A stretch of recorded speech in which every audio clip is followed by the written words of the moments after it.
So, welcome everyone to yet another amazing session on CA Final Financial Reporting and I hope हमारा audio सब कुछ बेहतरीन तरीके से प्रॉपर है, राइट? चलो, so welcome to another session जिधर अपन अभी रिवाइज करने वाले इंडेस 21 एकदम बेहतरीन तरीके से कंसेप्ट अलोंग विथ क्वेश्चंस के साथ एकदम ताजा रिवीजन, कंसेप्ट का रिवीजन करेंगे, क्वेश्चंस का रिवीजन करेंगे। इस रिवीजन से सीखना क्या है आपको? जो कंसेप्ट आपको रिवीजन वीडियो देखकर रिकॉल हो गया बेस्ट है, उसको वापस से पढ़ने का जरूरत नहीं है, बराबर। जो कंसेप्ट आपको रिवीजन वीडियो देखकर रिकॉल नहीं हुआ उसको मार्क कर लेना। सेम अप्लाइज टू क्वेश्चन लेकिन राइटिंग प्रैक्टिस करनी ही पड़ेगी, बराबर। क्वेश्चन का कोई रिप्लेसमेंट नहीं कि मेरा वीडियो सुन के क्वेश्चन भी छोड़ दिए ना, क्वेश्चन तो लिखकर करने ही पड़ेंगे। आपका यहां सिर्फ समय बच जाएगा, जो ओवरव्यू दूंगा एग्जाम में दिमाग चलेगा आपका क्या था उस क्वेश्चन के अंदर, ठीक है, ध्यान रखना। उसके अलावा मैं कुछ बोर्ड नोट्स यूज करूंगा समझाने के लिए। तो काफी लोग बोलते हैं कि सर अपलोड कर दिया करो बोर्ड नोट्स, तो मेरे टेलीग्राम पे मैं डाल दूंगा, टेलीग्राम का लिंक डिस्क्रिप्शन में, वहां से आपको मिल जाएगा, ठीक है। चलो, so without wasting any time let's start the revision. और सब्सक्राइब किए बिना सुन रहे हो तो सब्सक्राइब कर लेना, ठीक है। चलो, रिवीजन शुरू करने के पहले बढ़िया चलो प्रोमो दिखाता हूं आपको।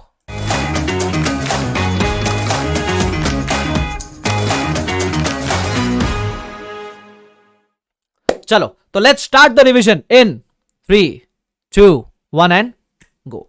सबसे पहला हमने डिस्कस किया था इंडेस 21, उसका नाम क्या है? Effects of changes in foreign exchange rates, ठीक है। अगर आपको याद रहेगा तो मैंने बताया था इस पूरे चैप्टर को 4 सेक्शन में डिवाइड कर लेना। 4 सेक्शन के अंदर पहला section was foreign currency transaction, दूसरा था translation of FS into presentation currency, तीसरा है फॉरेन ऑपरेशन और चौथा है ट्रांसलेशन ऑफ फॉरेन ऑपरेशन के फाइनेंशियल स्टेटमेंट्स, बराबर। बस ये 4 सेक्शन अलग अलग डिवाइड कर लेना, ठीक है। अब अपन एक एक करके बात करते हैं। सबसे पहला स्कोप, ठीक है, वो तो यही है, 4 सेक्शन ही है स्कोप के अंदर। फिर आता है टाइप्स ऑफ करेंसी, याद है स्कोप वो 4 सेक्शन ही कवर्ड है उसके अंदर। फिर आता है टाइप्स ऑफ करेंसी। टोटल कितने टाइप की करेंसी डिस्कस्ड है यहां? 3। सबसे पहला है फॉरेन करेंसी, बराबर। What is the meaning of foreign currency? बोलता है any currency other than functional currency. अब अगला पॉइंट क्या है? What is functional currency? तो ये मत बोलना येडे की तरह कि which is not a foreign currency. अब ऐसा नहीं खेलना है। फंक्शनल करेंसी में क्या बोलता है? The currency of primary economic environment, ऐसी करेंसी जो आपकी प्राइमरी करेंसी है। सर एग्जांपल दो इसका। फॉर एग्जांपल मैं इंडियन कंपनी हूं, मैं इंडिया में काम कर रहा हूं, तो मेरे लिए what is my primary currency? Rupees ना, तो वो मेरी फंक्शनल करेंसी है। The currency of primary economic environment is the functional currency. आपकी करेंसी छोड़ के बाकी सारी करेंसी इज फॉरेन करेंसी। तुम समझ रहे हो? आपका जो करेंसी है, जैसे रुपीज आपकी करेंसी, तो वो छोड़ के बाकी सारी करेंसी फॉरेन करेंसी, ठीक है। और फिर आता है प्रेजेंटेशन करेंसी। ये वो करेंसी है जिसमें आप अपने फाइनेंशियल्स प्रेजेंट करते हो। तो हम प्रेजेंट तो सर अपने फंक्शनल करेंसी में करेंगे, यस। तो प्रेजेंटेशन करेंसी आपकी नॉर्मली होती है फंक्शनल करेंसी, बट कभी कभी स्पेशल पर्पसेस के लिए आपको किसी और करेंसी में भी फाइनेंशियल बनाने पड़ सकते हैं। जैसे आपको फॉरेन से लोन चाहिए तो फॉरेन बैंक को आपको देना पड़ेगा ना फाइनेंशियल्स इन फॉरेन करेंसी। या फिर सपोज आपकी जो पेरेंट है वो फॉरेन पेरेंट है, तो वो फॉरेन पेरेंट को सीएफएस पर्पस के लिए आपके फाइनेंशियल्स किसी और करेंसी में देने पड़ेंगे ना। तो इन शॉर्ट आपकी प्रेजेंटेशन करेंसी आपकी फंक्शनल करेंसी भी हो सकती है, और कभी कभी स्पेशल पर्पस के लिए आपको प्रेजेंटेशन फॉरेन करेंसी में भी करना पड़ सकता है, ठीक है, ध्यान रखना। अब सर आपने तो कितना इजीली बोल दिया था कि आपकी फंक्शनल करेंसी इज रुपीस। ऐसे हर कंपनी के केस में हम फंक्शनल करेंसी कैसे डिटरमाइन करेंगे? तो उसके लिए there are 2 types of indicators, primary, secondary, बराबर। भले आपको देख लिएगा थियरी है, लेकिन पढ़ लेना, 4 से 5 मार्क की थियरी निकल जाती है। प्राइमरी इंडिकेटर्स क्या है फटाफट से एक बार देख लेते हैं। सबसे पहला, the currency which mainly influences sales price. Second, the country whose comparative forces mainly determine the sales price. और तीसरा, currency that mainly influences your cost. ये 3 है प्राइमरी इंडिकेटर्स, याद करके जाने का होता है। उसके बाद secondary indicators, currency in which funds from financing activities are raised, जिस करेंसी में आप फाइनेंस रेज करते हो वो। और दूसरा, currency in which receive from operating activities are retained, जिस करेंसी में आप अपने रेवेन्यू को रिटेन करते हो वो करेंसी, बराबर। पहले ऑफ कोर्स ज्यादा वेटेज आप प्राइमरी करेंसी को, प्राइमरी इंडिकेटर्स को दोगे, उसके बाद आप सेकेंडरी इंडिकेटर्स को दोगे। एग्जाम पॉइंट ऑफ व्यू से क्वेश्चन में वो क्लियरली मालूम पड़ता है कि कौन सी फंक्शनल करेंसी है, बट ये थियरी क्वेश्चन आया तो ये 3 पॉइंट और इसका 2 पॉइंट लिखकर आ जाना, ठीक है, ध्यान रखना। अब ये बेसिक डिस्कशन कर लिया। अब मैंने क्या बताया था, पूरे चैप्टर को आप कितने पार्ट में डिवाइड करोगे? पूरे चैप्टर को आप 3-4 पार्ट में डिवाइड करोगे। पहला part was foreign currency transactions, है ना। ऐसे ट्रांजैक्शन जो आपने खुद के करेंसी में छोड़कर किसी और करेंसी में किए हैं। सपोज मैं इंडियन कंपनी, मैंने कोई मशीन खरीदी डॉलर्स के अंदर, तो उसको बोलते हैं फॉरेन करेंसी ट्रांजैक्शन। अगर आपने ऐसा कोई भी ट्रांजैक्शन किया है तो क्या करें, तो उस केस में सबसे पहले डे 1 पे आप उस ट्रांजैक्शन को रिकॉर्ड करोगे स्पॉट रेट के ऊपर। सपोज आपने ट्रांजैक्शन किया 30 सितंबर को, तो आप 30 सितंबर की स्पॉट रेट पे रिकॉर्ड करोगे उस ट्रांजैक्शन को, बराबर, अपने खुद के करेंसी में कन्वर्ट करके। अब the problem is year end पे क्या करें, बराबर। तो उस केस में ईयर एंड के लिए देखना पड़ता है कि आपका जो आइटम है वो मॉनेटरी है कि नॉन मॉनेटरी है ना।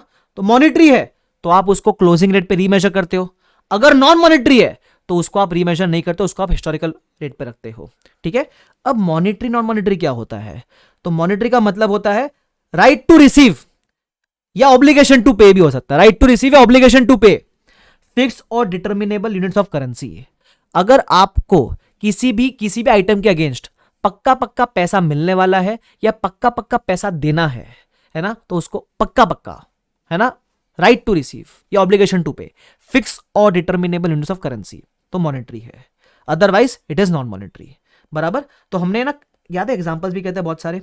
अब एग्जांपल समझाने का ट्राई करता हूं with the help of one question, ठीक है। तो सपोज ये है अपना चेतन भाई, इसने इंडियन कंपनी है, मशीन खरीदी 1 लाख रुपीज की 1 सितंबर को, ठीक है। इस दिन पे रेट हुआ 75, ईयर एंड पे रेट हो गया 80, इग्नोर द डेप्रिसिएशन। अब क्या करें ऐसे केस में, सबसे पहले डे 1 पे आप रिकॉर्ड करोगे मशीनरी टू ट्रेड पेबल्स, ठीक है। डे 1 की स्पॉट रेट पे दोनों को आपने रिकॉर्ड किया, ट्रेड पेबल्स बोला क्रेडिटर्स बोलो, बात तो एक है, क्रेडिटर्स बोलना चाहिए डेली, बट ठीक है, समझ गया ना तुम। अब machine is a non monetary item, why, इस मशीन के against do you have a right to receive anything, right है क्या, देखो बेच के पैसा मिलेगा, बट राइट है क्या, right to receive a fixed amount, नहीं। तो उस केस में this is a non monetary asset, इसको आप रीमेजर नहीं करते हो, इसको आप वही इसी रेट पे रखोगे, ठीक है। दूसरा, what about trade payables, trade payable में there is an obligation to pay fixed amount, obligation है ना, पे करना ही पड़ेगा, तो it is a monetary item, तो इसको आपको करना होता है रीमेजर, कौन से रेट पे, क्लोजिंग रेट पे।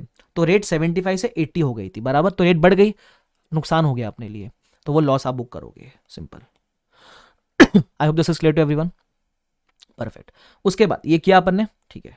उसके बाद आता है एब्स्ट्रैक्ट बना के दिया मैंने आपको कि कैसे कैसे क्या क्या दिखने वाला है। अब मॉनेटरी नॉन मॉनेटरी आपको ऑलरेडी बता दिया मैंने। मॉनेटरी के अंदर right to receive, obligation to pay in fixed और डिटर्मिनेबल यूनिट्स ऑफ करेंसी, ये मैंने आपको एग्जांपल्स भी दिए हुए इसके अंदर, रीड कर लेना एक बार। और नॉन मॉनेटरी ये सारे एग्जांपल्स हो सकते हैं। इसमें मॉनेटरी वाले में 2-4 एग्जांपल काम के, वो कौन से ध्यान रखना। सबसे पहला, अगर कोई आउटस्टैंडिंग सैलरी है तो यहां कंपनी को पक्का पेमेंट करना पड़ेगा ना, ऐसी सैलरी जो अक्रू हो चुकी है कंपनी ने पे नहीं किया है, तो यह आएगा। नॉन मॉनेटरी में एक इंपॉर्टेंट पार्ट क्या है, प्रीपेड एक्सपेंस।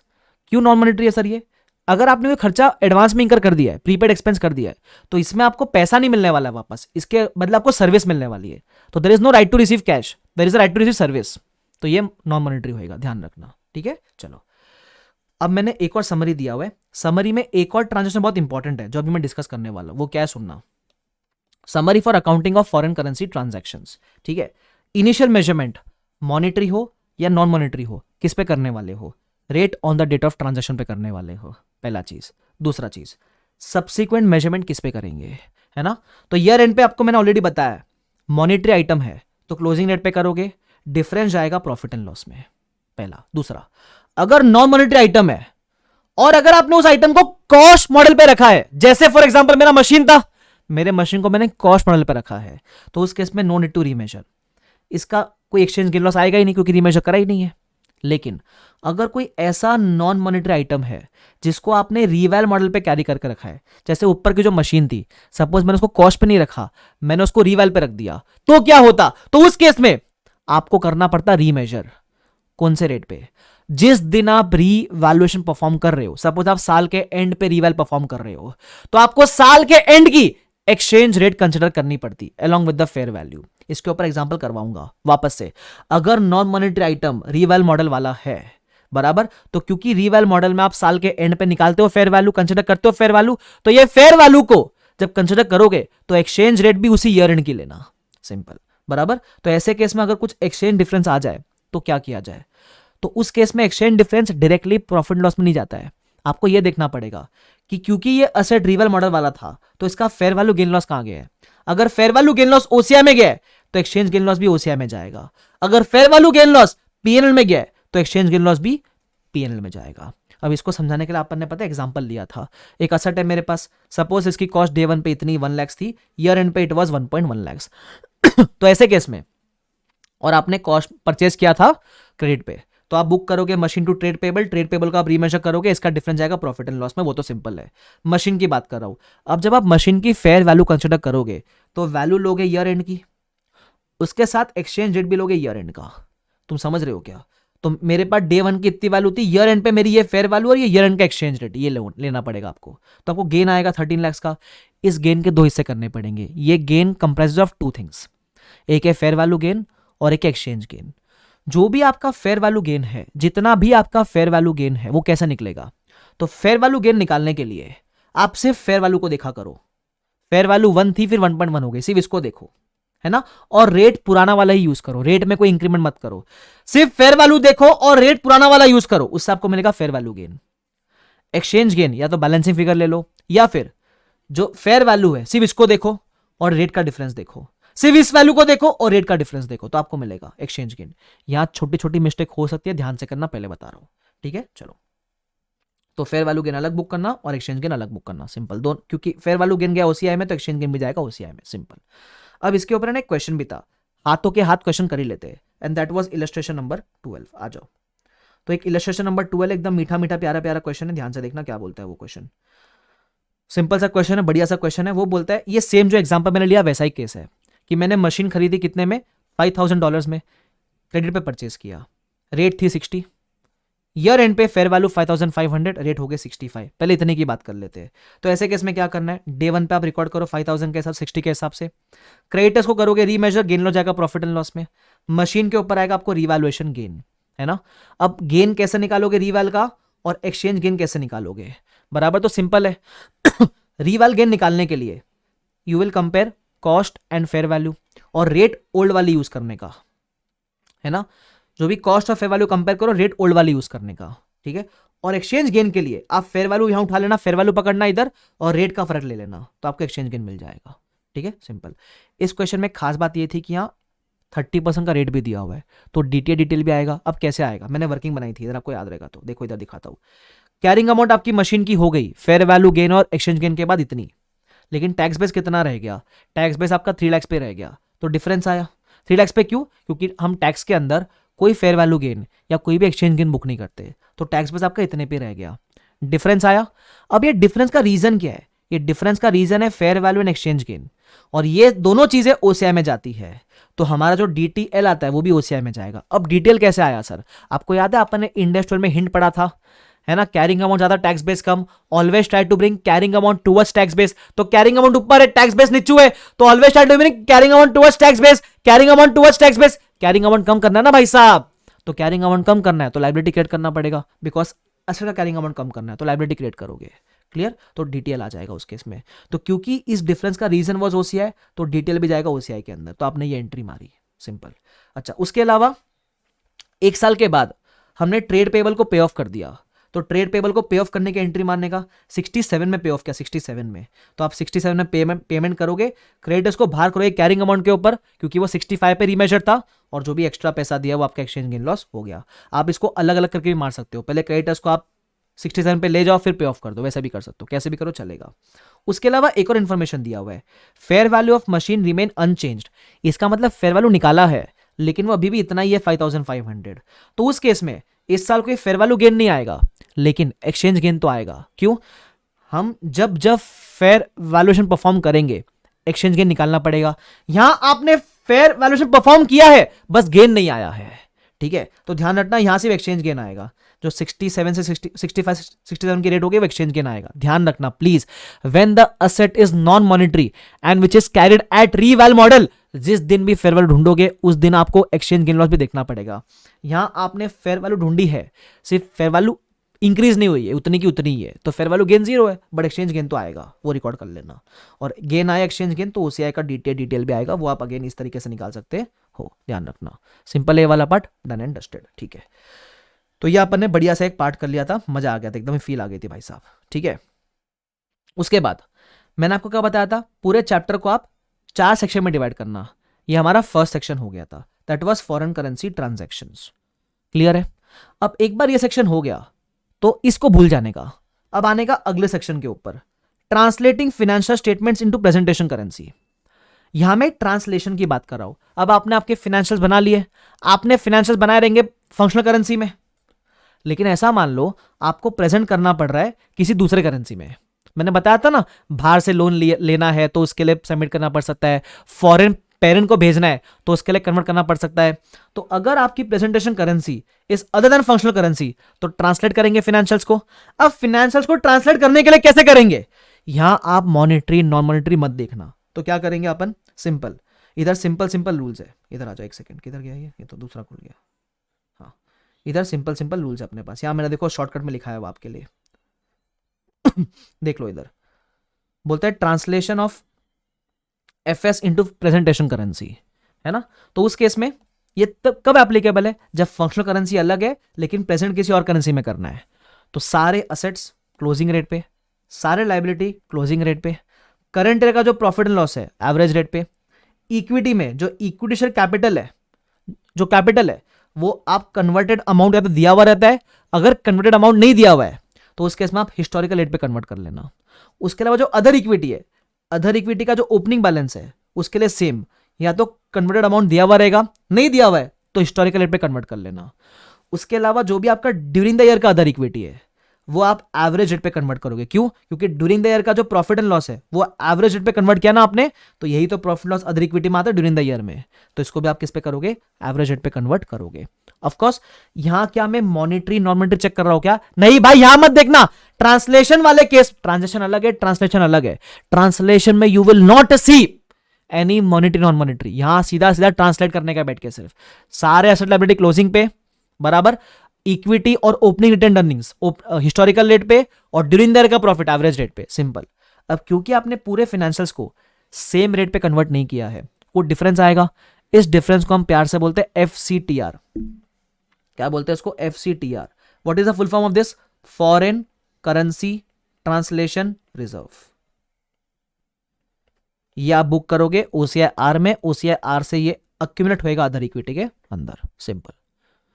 क्लियर है यहां तक। यहां मेरा देखो नोट भी लिखा हुआ है, please don't check monetary non monetary year, disclaimer दिया हुआ है, ये चेक मत कर लेना येड़े की तरह, ठीक है। चलो आगे।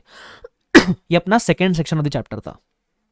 फिर आता है third section of the chapter, that is foreign operation. Now what is the meaning of foreign operation, चलो समझने का ट्राई करते हैं।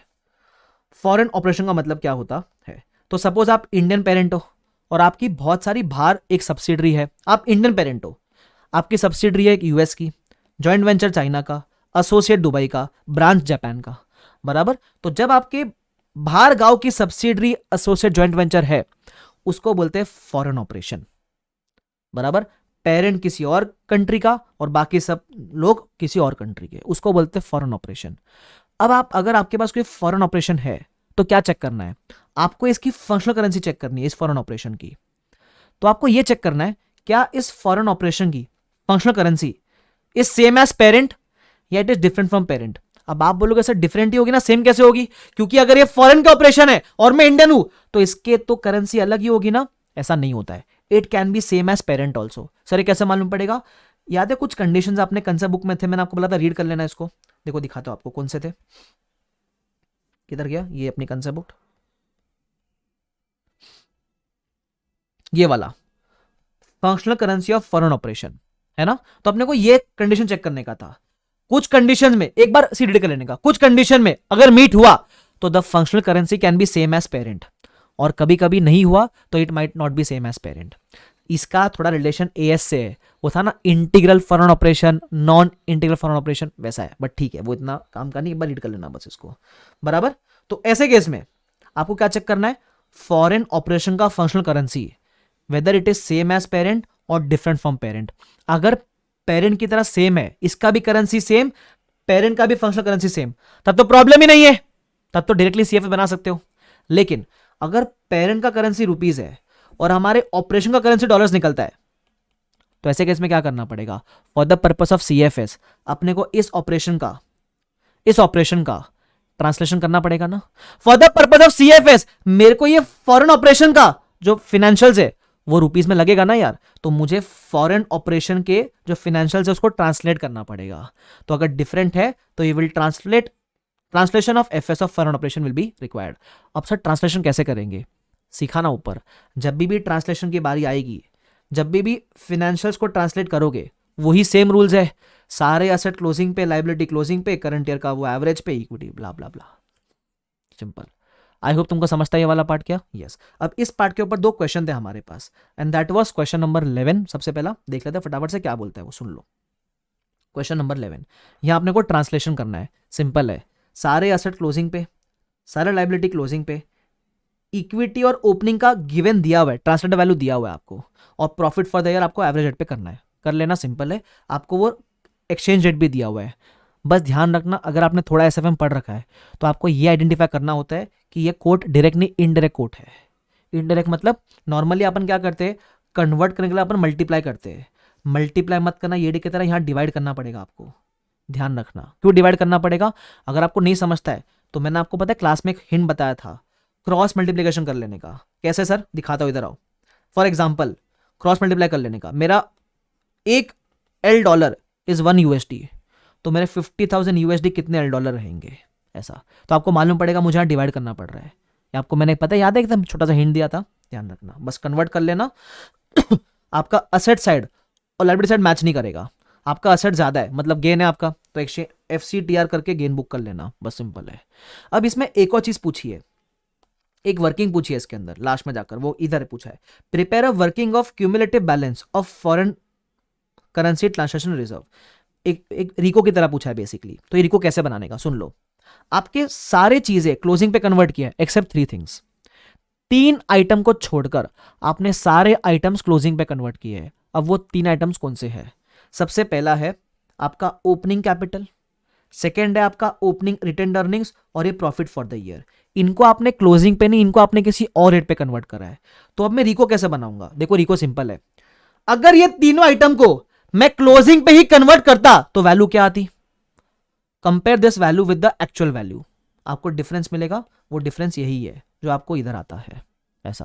तो एक रिको बना के बढ़िया सा आने का, ठीक है, खत्म। एक ये क्वेश्चन था जो काम का है, इलस्ट्रेशन नंबर क्या है 11। और एक और बेहतरीन क्वेश्चन है जो देखकर आपको लगेगा भाई साहब कितना बड़ा क्वेश्चन है, लेकिन जब पढ़ोगे तो मालूम पड़ेगा कितना सिंपल क्वेश्चन है। अब इस क्वेश्चन को फटाफट से मैं क्विकली डिस्कस कर रहा हूं, ध्यान से सुनना। ये है अपना कौन सा, क्वेश्चन नंबर 4। बराबर क्या बोलता है क्वेश्चन नंबर 4 के अंदर, सुनना मेरी बात ध्यान से, एक सेकेंड ना, हाँ देख लो क्या बोलता है वो। सबसे पहली बात, हमारे पास एक पेरेंट कंपनी है जिसका नाम है होल्डिंग्स लिमिटेड, और एक सब्सिडरी है जिसका नाम है इंडिया, इधर किधर है वो सब्सिडरी, PQR इंडिया लिमिटेड, आपको दिखता रहेगा। तो this is PQR India limited, बराबर। PQR इंडिया कौन है, PQR इंडिया सब्सिडरी है, और ये PQR होल्डिंग पेरेंट है। होल्डिंग का GBP है मेन करेंसी, और PQR इंडिया का मेन करेंसी है रुपीस, ध्यान रखना, ठीक है। अब करना क्या है, अपने को बहुत सारे आइटम्स दिए हुए हैं इसके अंदर। सबसे पहले पूरे क्वेश्चन में 2 चीजें पूछी है। पहला आपको पूछा है definition of monetary non monetary, definition लिख देना। फिर इस बेस पे आपको हर एक आइटम को बताना है कि वो मॉनिटरी है कि नॉन मॉनिटरी है। तो अपन हर एक आइटम को पहले बता देंगे, monetary non monetary, monetary non monetary, पहला ये पूछा तो कर देना, ये तो सिंपल है, ठीक है। अगर तुमको नहीं आता तो एक बार देख लो, मैंने यहाँ मार्किंग भी कर रखा है, पॉज करके बाद में आराम से देख लेना इसको, ठीक है। उसके बाद सेकेंड चीज क्या करनी है, सेकेंड चीज ट्रांसलेट करना है, ट्रांसलेट करना है। क्यों, क्योंकि ये तो इंडियन है, ये तो रुपीस में है, हम सब्सिडरी है, सब्सिडरी, ये सब्सिडरी को अपने माई बाप को GBP में कन्वर्ट करके भेजना पड़ेगा ना, रुपीस को GBP बना के भेजना पड़ेगा ना, तो बस वो भेजना है अपने को। तो अब ऐसे केस में क्या करें सर, अगर आपको GBP बना के भेजना है, GBP बना के भेजना है तो ट्रांसलेट करना पड़ेगा। जब ट्रांसलेट करोगे तो ट्रांसलेशन करते समय क्या मॉनिटरी नॉन मॉनिटरी काम आने वाला है क्या आपको, ट्रांसलेशन करते समय मॉनिटरी नॉन मॉनिटरी काम आने वाला है क्या आपको, नहीं ना। ट्रांसलेशन करते समय तो all assets closing, all liabilities closing, वही करते हैं ना अपन, इक्विटी और ये अदर इक्विटी ओपनिंग, है ना। तो बस वही करना है आपको। ड्यूरिंग द ईयर का प्रॉफिट एवरेज, तो ये जो प्रॉफिट है ड्यूरिंग द ईयर का, ये कैसे मालूम पड़ा, क्योंकि आपका जो कंपनी है वो करंट ईयर में फॉर्म हुआ है, तो जितना प्रॉफिट कमाया ड्यूरिंग द ईयर, तो ये एवरेज पे होएगा, और ये दोनों आपका होएगा ओपनिंग के ऊपर या एवरेज के ऊपर, बाकी सब कुछ क्लोजिंग के ऊपर। कन्वर्ट करना और सॉल्व कर लेना। Practice is important in this question, but a very good question. खत्म हो गया है वाला part. I hope this is clear to everyone. अरे यस और नो, यस, चलो 10 सेकंड्स का ब्रीदर ले लो, फिर रिज्यूम करते हैं।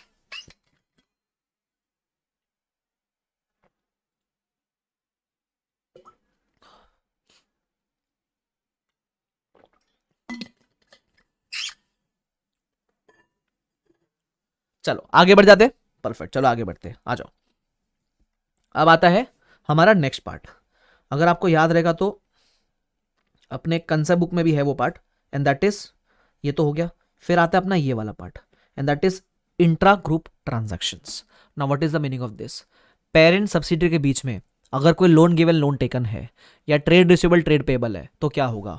इसको मैंने बेहतरीन तरीके से एग्जांपल देकर समझाया था आपको, वो एग्जांपल मैं दोबारा रिकॉल करवाता हूं। इधर आओ, देखो इधर, intra group transactions between parent subsidiary. तो याद है एक क्वेश्चन था अपने कंसेप्ट बुक में, ये वाला इधर एक एग्जांपल था, एग्जांपल, ठीक है। थियरी का मैंने इससे बेटर थियरी का समरी दिया हुआ मेरी किताब में, देख लेना। सुनो क्या बोलता है एग्जांपल में, parent P has USD functional currency, subsidiary euro functional currency.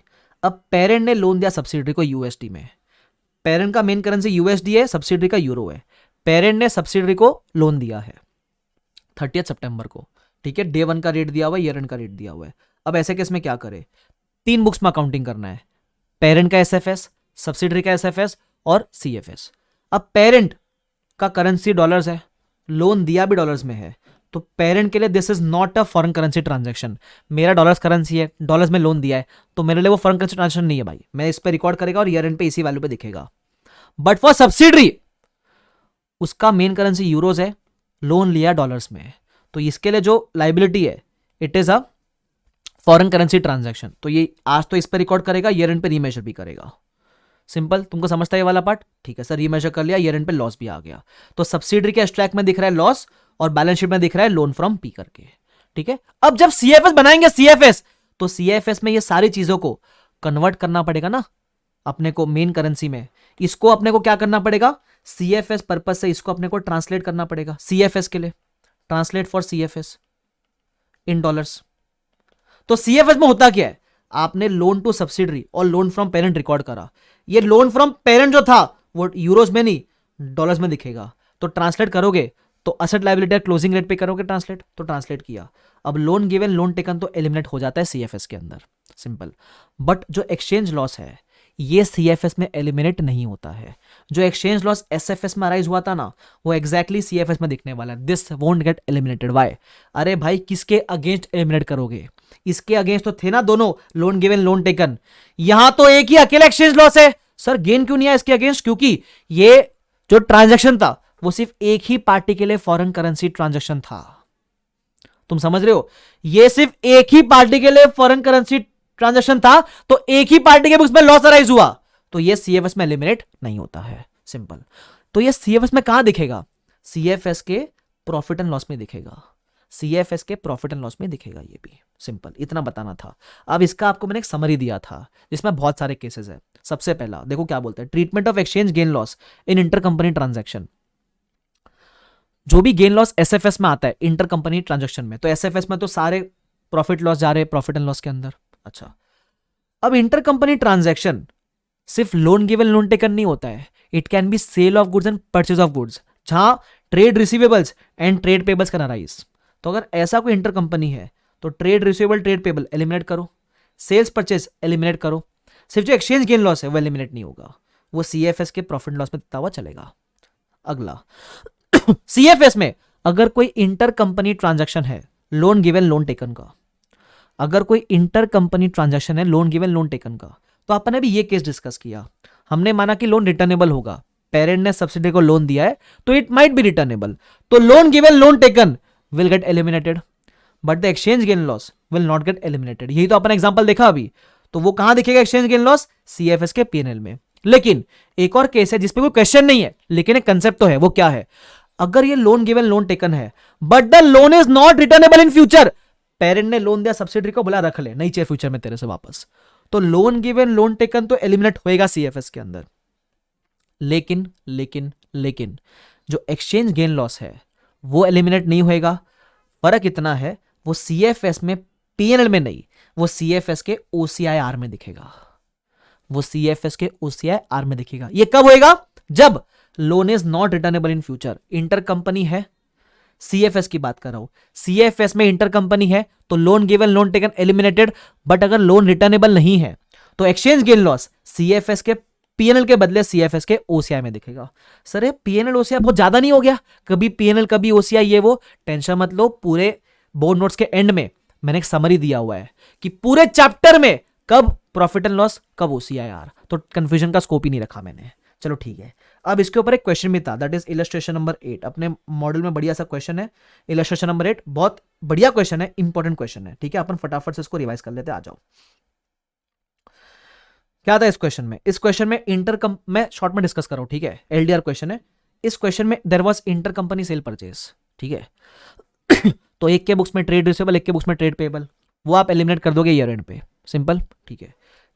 तो पहला वो होगा, देखो पहले एसएफएस में एंट्री मारी, जो डिस्कस किया वैसी एंट्री मारी, सेल्स वगैरह बुक करेगा और जिसके लिए फॉरेन करेंसी है वो रीमेजर करेगा। ये परचेज बुक करेगा, इसके लिए फॉरेन करेंसी था ही नहीं तो कुछ रीमेजर नहीं करेगा, ठीक है। फिर आप आओगे सीएफएस के अंदर, trade payable trade receivable eliminate हो जाएगा। आपकी इन्वेंट्री जो है दैट इज अनसोल्ड, क्योंकि सेल परचेज हुआ है तो इन्वेंट्री ईयर एंड पे अनसोल्ड है, तो इस इन्वेंट्री पे आपको यूआरपी पे एलिमिनेट करना है। तो इन्वेंट्री की ये वैल्यू थी, उसका cost was given in the question 830, तो इसका यूआरपी भी एलिमिनेट कर देना। ये एक नया एडजस्टमेंट है, बस इसकी आपको एंट्री मारनी होती है। जो एक्सचेंज गेन है वो तो एलिमिनेट नहीं होगा, ये सीएफएस के प्रॉफिट लॉस में दिखेगा। सर ओसीआई क्यों नहीं? अरे ओसीआई आर तब होता है जब लोन गिवन लोन टेकन है और वो रिटर्नेबल नहीं है, तब ओसीआई आर, बाकी सारे केस में प्रॉफिट लॉस ही रहता है, ठीक है, ध्यान रखना बस। अब ये एग्जाम में ऐसा में प्रेजेंट करना, एग्जाम में आप इसी चीज को स्टेटमेंट फॉर्म में प्रेजेंट करना, ये तो आपके अंडरस्टैंडिंग के लिए मैंने दिया हुआ है सब कुछ, ठीक है। चलो अब जो बच्चे कुछ कंसेप्ट है फटाफट से कर लेते हैं। ये 8th कंसेप्ट है इंटर कंपनी ट्रांजैक्शन। 9th वाला पार्ट, अगर कोई भी गुडविल अराइज होता है बिजनेस कॉम्बिनेशन में, है ना, और आपको ऐसा बोलता है कि ईयर एंड पे गुडविल को कौन से रेट पे ट्रांसलेट करेंगे, तो ध्यान रखना इंड AS 21 सेज कि कोई भी गुडविल अराइज होता है और आपको पूछ लिया कि ईयर एंड पे कौन से रेट पे ट्रांसलेट करे, तो ईयर एंड पे you will translate at closing rate. किसके लिए मैंने बोला? गुडविल के लिए मैंने बोला। अरे सिंपल है ना, अपन फॉरेन ऑपरेशन का जो भी फाइनेंशियल्स है वो वैसे भी अपन क्लोजिंग रेट पे ट्रांसलेट करते हैं ना, ट्रांसलेशन की बात है क्लोजिंग रेट पे ही होती है ना, तो यहां भी यही कह रहा हूं, गुडविल भी होगा तो गुडविल तो असेट ही है ना, क्लोजिंग रेट पे ट्रांसलेट कर देना। उसके अलावा डिस्पोजल की बात है, डिस्पोजल में काफी सारे केसेस है, लेकिन जो main exam point of view से रिलेवेंट है वो ये वाला केस है। अगर आपने डिस्पोज किया और आपका कंट्रोल चला गया, फॉरेन ऑपरेशन डिस्पोज कर दिया, कंट्रोल चला गया, तो ऐसे केस में अगर आपका कोई एफसीटीआर का बैलेंस पड़ा है, याद है जो ओसीआईआर का बैलेंस था अदर इक्विटी में पड़ा था अक्यूमुलेट होके, तो वो एफसीटीआर का सारा बैलेंस जितना भी पेरेंट का शेयर है, पीस शेयर, उस मतलब दो लोग का शेयर होता है ना, पेरेंट एनसीआई, तो उसमें जितने पेरेंट का शेयर है वो क्या कर देना, आप रिक्लासिफाई कर देना प्रॉफिट एंड लॉस के अंदर। ये कब करना? जब आपने फॉरेन ऑपरेशन बेच दिया है, ठीक है, बस इतना ध्यान रखना। बाकी केस आपको चाहिए तो आप एक बार रीड कर लेना। उसके बाद डिफरेंस इन इंपोर्टेंस इतना रेलिवेंट नहीं है। टैक्स इफेक्ट ये तो मैंने आपको ऑलरेडी इलस्ट्रेशन नंबर 12 में बता दिया ना, डिटेल आता है बस। अब कौन से और क्वेश्चन बाकी है सर, फटाफट से देख लेता हूं, अगर मुझे कोई क्वेश्चन आपके कराने बाकी रह गए तो। एलडीआर वाले में से 11th करा चुका, 12th बता चुका, 14th वाला क्वेश्चन सुनो क्या है। 14th वाले क्वेश्चन में क्या है, यहां हमने ना फटाफट से बताता हूं, यहां अपन ने क्या किया पता है, सेल किया है। क्या किया अपन ने? यहां एक सेल किया है। तो जब आप सेल करते हो, है ना, जब आप सेल करते हो तो उस केस में रेवेन्यू बुक करते हो। वो बोलता है सेल आपने किया है 1 Jan को, लेकिन इसका रेवेन्यू बुक होना चाहिए 31 March को, बराबर। आपको डे 1 पे एडवांस मिल गया 20 million का, तो मैं क्या करूंगा, डे 1 पे जो एडवांस मिला उसकी पहले एंट्री मारूंगा। जो डे 1 पे मेरे को एडवांस मिला उसकी पहले मैं एंट्री मारूंगा। चलो एंट्री मार के दिखाता हूं आपको, एक सेकंड आ जाओ इधर, एक सेकंड, ये रहा। तो डे 1 पे आपने एडवांस की एंट्री मारी। आप कैसे एंट्री मारोगे डे 1 पे एडवांस की? पैसा आ गया टू एडवांस रेवेन्यू, है ना। अब ये advance revenue it is a non monetary item, ध्यान रखना। Why sir? एडवांस रेवेन्यू, जब आप सपोज आपने मुझे फीस भर दी एडवांस में, तो आपको क्या मैं फीस रिफंड देने वाला हूं क्या? नहीं, मेरे लिए एडवांस रेवेन्यू है, मैं आपको इस फीस के बदले सर्विस देने वाला हूं। I don't have any obligation to pay anything to you, I have only obligation to deliver service. तो मैं आपको सर्विस दूंगा, इसके बदले पेमेंट नहीं करूंगा। तो advance revenue is a non monetary item. तो आपने एडवांस को बुक करा रुपीस के अंदर, बस इस एडवांस को आप 31 March को बाद में रेवेन्यू में ट्रांसफर कर दोगे, पहली चीज। सेकंड, आपको एडवांस 20 का ही मिला था, जबकि रेवेन्यू 50 का बुक करना था। तो जो बैलेंस 30 million है वो कब अक्रू हो रहा है? बैलेंस 30 million अक्रू ही इसी दिन पे हो रहा है, तो इसको आप बुक ही इसी दिन पे करोगे अक्रूवल को और रेवेन्यू में ट्रांसफर करोगे। लेकिन जो बैलेंस 30 million है इसको आप बुक क्लोजिंग रेट पे करोगे, इसको आप 72 पे मत बुक करना, इसको आप 75 पे बुक करोगे। क्यों सर ऐसा? ऐसा समझने का ट्राई करो। सपोज ये आपका टाइमलाइन है, ठीक है, 1 जैन को आपको पैसा आ गया कैश बैंक, ये कितने रुपीस पे आया? 72 के हिसाब से आया, 72 के हिसाब से। तो ये तो आपने एडवांस कब बुक किया? इसी दिन पे बुक किया, तो इसको आप रेवेन्यू में इसी वैल्यू पे ट्रांसफर करोगे। लेकिन जो बैलेंस 30 मिलियन है, 30 मिलियन ये अक्रू कब हुआ? ये 31 मार्च को अक्रू हुआ। तो ये बैलेंस 30 मिलियन अभी पैसा अब तक मिला नहीं है, पैसा नेक्स्ट डे मिलेगा। तो इसका जब आप बुक करोगे रिसीवेबल टू रेवेन्यू, तो इसको तो आप बुक ही इसी दिन पे कर रहे हो ना, तो आप इसको 75 पे बुक करोगे जो इस दिन की रेट है। That's it. अलग अलग चाहिए, अलग अलग एंट्री पास करो। मैंने तो कंबाइन एंट्री पास की हुई है, आप अलग अलग ही पास कर सकते हो। अलग अलग कैसे पास करेंगे sir? What you can do is instead of this, what you can do is आप बोल सकते हो एडवांस रेवेन्यू में रिवर्स कर रहा हूं to revenue 1440 and what you can do is you can say receivable to revenue. कितना? ये अक्रू ही हुआ 30 मिलियन आज के दिन पे 75 रुपीज के हिसाब से, तो ये रहेगा 2250 और 2250। That's it, simple. समझा ये वाला पार्ट? अलग अलग मार सकते हो। ये वाला था इलस्ट्रेशन नंबर 14, करके जाना बढ़िया सा, ठीक है। उसके अलावा एक और क्वेश्चन था इलस्ट्रेशन नंबर 9, आप इसको से रिफर करोगे तो भी चल जाएगा। क्या है ये? मैंने आपको बताया था ना, जब आपका फॉरेन ऑपरेशन में कंट्रोल चला गया तो जितना भी पेरेंट का ट्रांसलेशन रिजर्व है वो करना पड़ेगा रिक्लासीफाई। तो बस उसके ऊपर एक क्वेश्चन है, उसका सोल्यूशन इधर मैंने दिया हुआ भी है, ठीक है। तो लॉस ऑफ कंट्रोल हो गया, पहले लॉस ऑफ कंट्रोल की एंट्री पास करना, फिर वो रिक्लासिफिकेशन की एंट्री पास कर देना। एफसीटीआर का सारा रिजर्व जाएगा प्रॉफिट एंड लॉस के अंदर, एकदम सिंपल। क्लियर है वाला पार्ट? डन। उसके अलावा 14 अपन ने कर लिया। 15 इज ऑल्सो इंपॉर्टेंट। देखो 15 में दो केसेस है। सबसे पहला case, it is related to goodwill. आपने पहले किसी कंपनी को खरीद लिया, कितना? 70% परचेज किया आपने। तो जब परचेज करोगे तो गुडविल आएगा ना, तो कैसे निकालेंगे goodwill? PC plus NCI minus IN है, गुडविल मिलेगा, बस वैसे ही निकाला है। कैसे निकाला देख लो, PC plus NCI minus IN है, मिला गुडविल। अब एंट्री वगैरह मार देना। अब एक और चीज पूछिए, गुडविल निकालो। सेकंड पूछा है गुडविल का अमाउंट ईयर एंड पे क्या रहेगा। तो हमने सीखा था ना, गुडविल को आप ईयर एंड पे कौन से रेट पे कन्वर्ट करोगे? क्लोजिंग रेट पे कन्वर्ट करोगे। बस क्लोजिंग रेट 84 थी, उस पर कन्वर्ट कर देना, सिंपल। ये पहला चीज है। दूसरा part is also very simple. LDR क्यों है? क्योंकि एग्जाम में आ सकता है, लेकिन सिंपल है। क्या है सेकंड पार्ट? 2.4 मिलियन का माल 4.2 में बेचा, तो देयर इज सम यूआरपी। कितने का यूआरपी है? 2.4 का 4.2 में बेचा, तो 1.8 मिलियन का यूआरपी है। यूआरपी को एलिमिनेट करना है, तो जिस दिन ट्रांजैक्शन हुआ है उस दिन की रेट पकड़ो, दैट इज 83। तो इस पे आप क्या कर दो, इसको एलिमिनेट कर दो, दैट्स इट। इतना सही ये पार्ट है, डन एंड डस्टेड, बराबर, ठीक है। उसके बाद आता है इलस्ट्रेशन नंबर 16। मस्त क्वेश्चन है, ध्यान से पढ़ना क्या बोलता है, सुन लो। इसके अंदर आपने लोन लिया है, फर्क इतना है फॉरेन करेंसी में लोन लिया है ना, एफसीवाई फॉरेन करेंसी में लोन लिया है, और इस लोन पे आपने सिर्फ ट्रांजैक्शन कॉस्ट इंकर किया है। 6 मिलियन का लोन है, the transaction cost is 2 lakhs, बराबर। बाकी कूपन 10% है, ईआरआर 12% है, ठीक है। अपने को इस लोन का अकाउंटिंग करना है। तो एक्चुअली ये सिर्फ 21 का नहीं, this is the combination of financial instruments and 21। तो यहां फाइनेंशियल इंस्ट्रूमेंट अप्लाई करना पड़ेगा। स्टेप्स याद करेंगे। स्टेप्स, सबसे पहला स्टेप क्या था? कैश फ्लो निकालने का। तो डे 1 पे इतना इनफ्लो है, लेकिन डे वन पे आपका कुछ 2 लाख रुपए का ट्रांजेक्शन कॉस्ट का आउटफ्लो भी तो है, या आउटफ्लो भी तो है आपके लिए ट्रांजैक्शन कॉस्ट का। अरे बराबर की नहीं? Yes sir. तो ये भी देख लेना। फिर आपको कूपन दिया हुआ है, इतना है। 6 साल का पूरा लोन है, ठीक है। प्रॉब्लम ये 6th ईयर के एंड का आपको रीपेमेंट नहीं दिया हुआ है, सिर्फ इतना बोला है कि प्रीमियम पे रिडीम करेगा, लेकिन प्रीमियम कितना है वो नहीं दिया हुआ है। तो इससे आपको सारे कैश फ्लोज इजीली नहीं मिल पाते, बट ठीक है। आगे अब फेयर वैल्यू कैसे निकालोगे? याद है अपन ने फाइनेंशियल इंस्ट्रूमेंट में मैंने आपको हिंट दिया था, if there is no compound financial instrument, no relationship या नो लेवल 1 इनपुट, तो ऐसे केस में your fair value will be equal to transaction price. और अगर लाइबिलिटी है तो उस केस में ट्रांजैक्शन कॉस्ट माइनस कर देना, बिकॉज लाइबिलिटी का क्रेडिट बैलेंस, इसका डेबिट बैलेंस, याद है। तो उस केस में ये तो सीएफआई नहीं है, रिलेशनशिप भी नहीं है, और कोई लेवल 1 इनपुट भी नहीं है, तो आप डायरेक्टली क्या करोगे? Fair value is equal to TP minus transaction cost. तो ये आपका हो गया फेयर वैल्यू। और आपको बताया भी था मैंने, अगर आप फेयर वैल्यू ऐसे निकालोगे ना, present value of future cash flow EIR, निकाल ही नहीं पाओगे। क्यों? अबे फ्यूचर कैश फ्लो है ही नहीं तुम्हारे पास, प्रीमियम का अमाउंट दिया हुआ ही नहीं है, तो ऐसे ही निकालना पड़ेगा तुमको, ठीक है। EIR 12% LAT बनाओगे। ऐसे केसेस में LAT आप हमेशा फॉरेन करेंसी में बनाना पहले साल का, ठीक है। तो आपने लिखा पहला साल ओपनिंग फॉरेन करेंसी में, इंटरेस्ट फॉरेन करेंसी में, रीपेमेंट फॉरेन करेंसी में, क्लोजिंग फॉरेन करेंसी में। अब एक एक अमाउंट को कन्वर्ट करो, ओपनिंग को कन्वर्ट करना ओपनिंग पे, इंटरेस्ट को कन्वर्ट करना एवरेज पे, रीपेमेंट होता है ईयर के एंड पे तो कन्वर्ट करना क्लोजिंग पे, और इसको भी कन्वर्ट करना क्लोजिंग पे। अब जब आप इसको कन्वर्ट करोगे रुपीज में तो आपने हर एक अमाउंट को अलग अलग रेट पे कन्वर्ट किया है। तो आपका जो ओपनिंग है, opening plus interest minus repayment won't match your closing.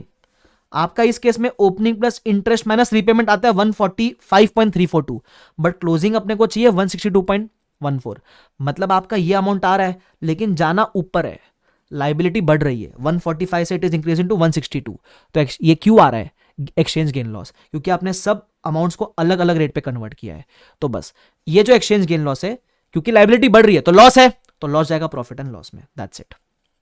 तुमको समझा? ये था इलस्ट्रेशन नंबर 16, करके जाना, अच्छा क्वेश्चन है।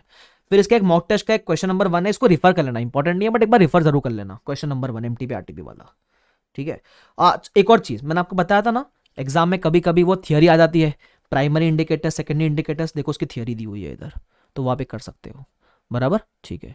उसके अलावा क्वेश्चन नंबर 4 तो अपन कर चुके थे, ठीक है। और आपको मैंने बताया था ना आपको गेन लॉस में कन्फ्यूजन होएगा, तो मैंने यहाँ समरी दिया हुआ है पूरे इंडेक्स में कौन सा गेन कहाँ जाएगा, एक जगह पे निकाल के मैंने रखा हुआ है कि ये मॉनेटरी आइटम वाला गेन PNL में, नॉन मॉनेटरी वाला अगर रिवैल मॉडल का है तो एक्सचेंज डिफरेंस कहाँ जाएगा, तो fair value gain loss OCI का तो ये भी OCI में वैसा वाला, बराबर। फिर ट्रांसलेशन पे वो FCTR बनता है, वो OCR में जाएगा। उसके अलावा जो इंटर कंपनी है, इंटर कंपनी में सब कुछ प्रॉफिट एंड लॉस में, सिर्फ एक केस में OCI में, और वो है CFS में, जब लोन रिटर्नेबल नहीं है तो वो CFS के OCI में दिखता है। बस ये सब मैंने एक जगह पे आपको निकाल कर दिया हुआ है। सर कहाँ मिलेंगे ये बेहतरीन नोट्स?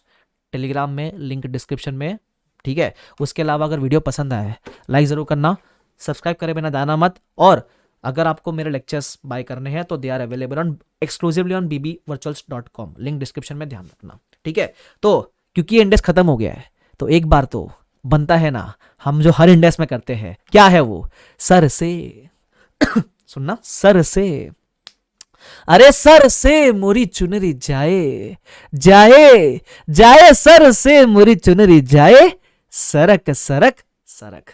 तो आई होप आपको मजा आया रहेगा, ठीक है। तो thank you so much for joining, bye bye everyone, take care, see you all, see you in some next beautiful revision video. Thank you so much, bye bye, take care.